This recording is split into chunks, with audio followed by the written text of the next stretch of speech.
The demographic changes in Gambella since the fall of the Derg regime in 1991 have significantly contributed to persistent ethnic tensions and frequent outbursts of ethnic violence.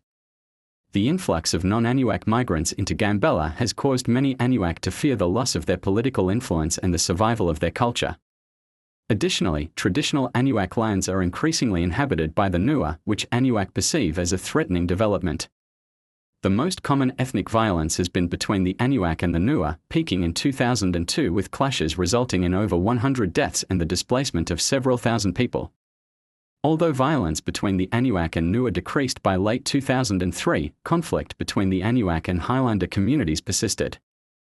The Anywak's resentment towards the Highlander settlers, who were relocated to Gambella by the Derg, culminated in a violent attack in May 1991, where Anywak villagers killed many Highlander farmers near Abobo.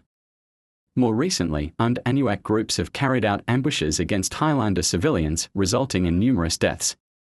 In response, the Ethiopian military has been conducting operations to eliminate armed Anewak groups in Gambella, some of which operate from southern Sudan.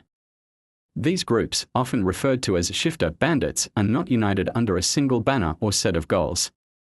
They include rebels seeking Anewak self-determination, farmers seeking revenge against Ethiopian National Defense Force, ENDF, soldiers and Highlander civilians, and radicalized gunmen targeting the Highlander population. Notable groups include the Gambella People's Liberation Front, GPLF, and the Ethiopian Patriotic United Front, EPUF, the latter led by former Derg official Thuworth Palche. Additionally, there are smaller armed Anewak groups, including one led by former regional police officers.